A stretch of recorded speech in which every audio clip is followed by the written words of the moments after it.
இன்றைக்கி நம்ம ஏவிஎம் ஸ்டோரில் பிரண்டை தொக்கு செய்கிறத பார்க்க போகிறோம். இதையும் நல்லெண்ணெய் 1/4 லிட்டர் ஊற்றிக்கணும்.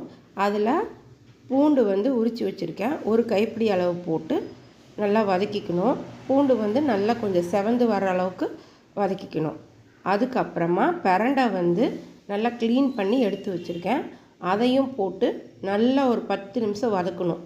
இப்போ பாருங்கள், பச்சையாக இருக்குது. பிரண்டை போடும்போது அது நல்லா வதங்கினதுக்கு அப்புறமா ஃபுல்லாக கலரே சேஞ்ச் ஆகிரும், ஒரு பழுப்பு நிறமாக மாறிடும். அந்த அளவுக்கு நல்லா வதக்கிடணும்.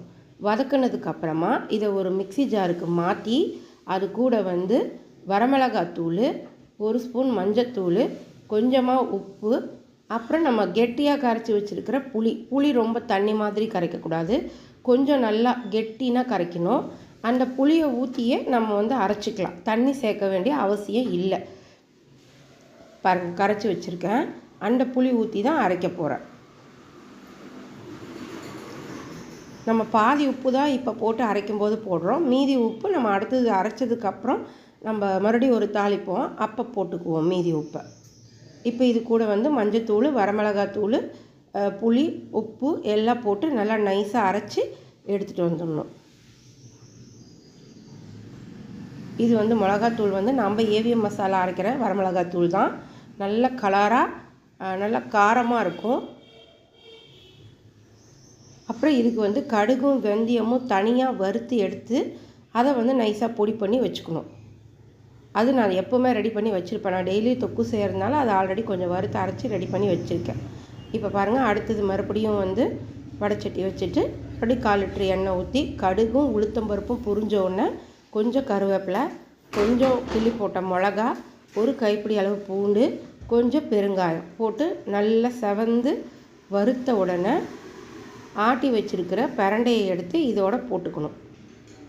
இது நல்லா வணங்கணும். பூண்டு நல்லா வணக்கினா தான் நல்லாயிருக்கும், சாப்பிடும்போது நல்லாயிருக்கும். பச்சை வாசனையோட பூண்டு இருந்தால் சாப்பிட மாட்டாங்க. நல்லா வணக்கிட்டிங்கன்னா சூப்பராக இருக்கும் சாப்பிட்றதுக்கு. இப்போ அரைச்சி வச்சுருக்கிற பிரண்டையும் அதோடு போட்டு நல்லா கலந்து எண்ணெய் கசிஞ்சு வர்ற வரைக்கும் நம்ம கொஞ்சம் கிட்டவே இருந்து கைவிடாமல் கிண்டிக்கிட்டே இருக்கணும். இல்லைன்னா அடியிலலாம் நல்லா பிடிச்சிக்கும். அப்புறம் தீய வாசம் வந்துருச்சுன்னா தொக்கு நல்லா இருக்காது. அதனால் கொஞ்சம் கிட்டையே இருந்து கிண்டி விட்டுட்டு இருக்கணும். இப்போ கொஞ்சம் புளி கம்மியாக இருக்குது, அதனால் நான் கரைச்சி வச்ச புளியை இன்னும் கொஞ்சம் சேர்த்துக்கிறேன். அதே மாதிரி காரம், உப்பு உங்களுக்கு எது பத்தலைனாலும் இந்த ஸ்டேஜில் கொஞ்சம் சேர்த்திக்கலாம், தப்பு கிடையாது.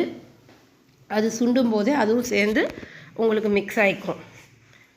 சாப்பிட்டு பார்த்துட்டு காரம், உப்பு, புளி எது வேணுமோ இந்த பக்குவத்தில் நம்ம சேர்த்திக்கலாம்.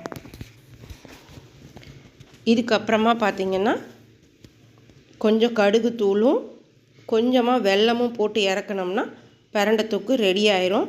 பிரண்டை தொக்கு ரொம்ப உடம்புக்கு நல்லதுன்னு எல்லாரும் சொல்லியிருப்பாங்க. அதே தான் நானும் சொல்கிறேன். இந்த தொக்கு இட்லி, தோசை, சப்பாத்தி எல்லாத்துக்குமே நல்லாயிருக்கும். வேணும்னா நீங்கள் நம்ம வாட்ஸ்அப்பில் ஆர்டர் பண்ணி வாங்கிக்கலாம்.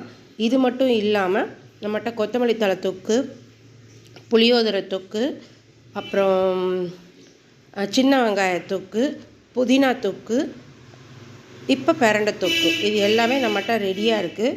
வேணுங்கிறவங்க வாட்ஸ்அப்பில் ஆர்டர் பண்ணி வாங்கிக்கலாம். இது இல்லாமல் 30 மசாலா ஐட்டமும் நம்மகிட்ட இருக்குது. நம்ம சேனலை சப்ஸ்கிரைப் பண்ணுங்கள். தேங்க்ஸ்.